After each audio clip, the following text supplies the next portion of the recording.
yang namanya fenomena-fenomena komunikasi. Oleh karena itu, komunikasi dianggap sesuatu yang sangat vital, sesuatu yang sangat pokok. Dan kalau diabaikan, bisa saja menjadi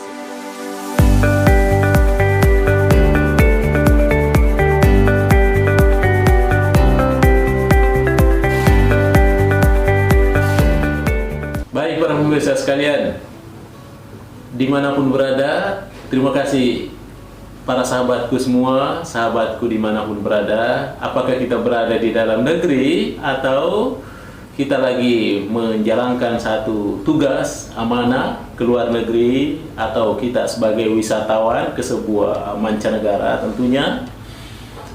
Tentu saya tetap apresiasi atas kehadiran kita bersama menonton salah satu channel YouTube kita, Mr. Koronis, komunikasi romantis dan humanis.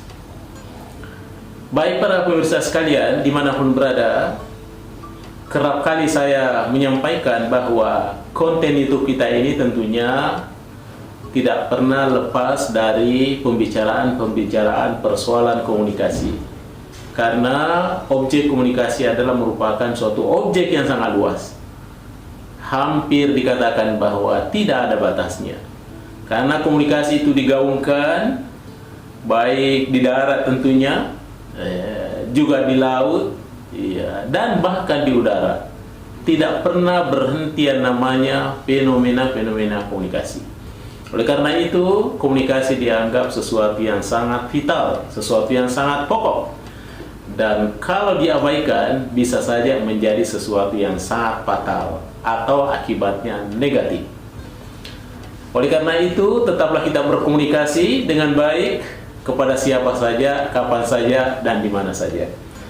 Baik para pemirsa sekalian, pada kesempatan ini saya akan lagi membahas satu tajuk yang terkait dengan komunikasi nonverbal atau nonverbal communication yang terkait dengan bahasa tubuh tentunya sebagaimana yang pernah saya ketengahkan bahwa komunikasi itu ada yang sifatnya verbal, tentunya yang berupa tulisan atau berupa lisan, bisa dibahasakan, itu adalah terkait dengan komunikasi verbal. Tetapi ada juga komunikasi yang tentunya dia tidak tuliskan dan dia tidak ucapkan, tetapi dia merupakan gerakan-gerakan tubuh. Itu juga adalah bagian dari proses berkomunikasi. Inilah yang biasa kita kenali yang disebut dengan non-verbal communication atau komunikasi non-verbal. Oleh karena itu para pemirsa sekalian, komunikasi non-verbal yang akan kita bahas pada kesempatan ini adalah terkait dengan bahasa tubuh, yaitu menatap, eye contact atau kontak mata. Tentu saja kontak-kontak mata ini dilakukan sebagai aplikasi untuk menunjang proses komunikasi nonverbal. Tentunya di dalam satu negara dengan negara lain tentu masing-masing beda cara menatapnya. Oleh karena itu, baik saya akan ketengahkan satu fenomena-fenomena menatap tentunya pada kesempatan ini. Baik, yang pertama, tentu kita harus membuat tingkatan-tingkatan kontak mata itu Ada yang namanya kontak mata yang sifatnya intens. Intens itu artinya selalu Ada juga di negara-negara tertentu kontak matanya kuat, menatapnya tajam sekali, membelalak begitu itu kuat itu Kemudian ada juga yang moderat, tengah-tengah, tidak tajam sekali dan tidak tawar cara menatapnya, tapi dia moderat. Dan kemudian ada juga tingkatan kontak mata yang tentunya dia tidak intens, dia tidak kuat, tidak moderat, tapi dia tatapan matanya secara tidak langsung. Kadangkala ini dipelesetkan sebagai melirik saja Ada negara-negara tertentu yang hanya melirik saja, dia tidak mau ditatap matanya Baik para pemirsa sekalian, kita lihat Yang pertama adalah tingkatan kontak mata yang sifatnya intens. Itu kita bisa jumpai di dunia Arab. Cara menatapnya itu intens, ya, berkesinambungan. Ya, kemudian juga di wilayah Mediterranean, ya, Eropa Latin, bahkan di Amerika Latin. Cara kontak matanya itu adalah sangat intens tingkatannya. Ya, itu yang pertama. Kemudian yang kedua, di negara mana yang kuat cara menatapnya? Ya, yang kedua itu adalah negara-negara yang cara kontak matanya, cara menatapnya kuat itu seperti di Eropa Utara, ya, itu kuat cara menatapnya. Kemudian di Amerika Utara juga kuat cara menatapnya.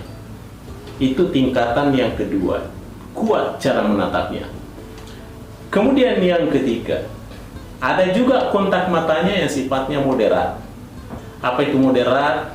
Tentunya dia tidak intens, tidak terlalu kuat, dan juga tidak terlalu lemah. Tapi dia moderat, monoton cara kontak matanya. Di negara-negara mana saja yang kontak matanya itu secara moderat atau secara monoton, tentu kita jumpai seperti di Korea, di Thailand, dan di Afrika. Dan kemudian yang keempat, tingkatan yang keempat itu adalah ada negara-negara tertentu yang kontak matanya tidak langsung. Jadi dia tetap melakukan eye contact, kontak mata, tetapi seakan-akan tidak langsung. Seakan-akan melirik saja begitu, ya. Termasuk salah satu di antaranya adalah kebanyakan di negara-negara Asia. Di negara Asia itu ya termasuk kita, Indonesia, Malaysia, ya, Brunei, kemudian Singapura, dan seterusnya. Termasuk negara-negara Asia itu cara kontak matanya secara tidak langsung. Tidak langsung itu artinya tidak tajam, tidak intens, tidak kuat, dan tidak moderat. Berarti seakan-akan menatapnya itu tidak terlalu kuat. Baik para pemirsa sekalian, saya kira inilah yang saya paparkan terkait dengan eye contact atau kontak mata yang terkait dengan bahasa tubuh yang disebut dengan non-verbal communication. Baik para pemirsa sekalian dimanapun berada, terima kasih atas segala perhatiannya. Ya, mudah-mudahan ini menjadi sebuah informasi atau menjadi pengetahuan buat kita bersama. Dan saya tetap mengapresiasi saudara-saudaraku dimanapun berada. Terima kasih sudah meluangkan waktu menonton channel YouTube kita, Mr. Koronis, komunikasi romantis dan humanis. Baik para pemirsa sekalian, Mr. Koronis mohon diri. Assalamualaikum warahmatullahi wabarakatuh.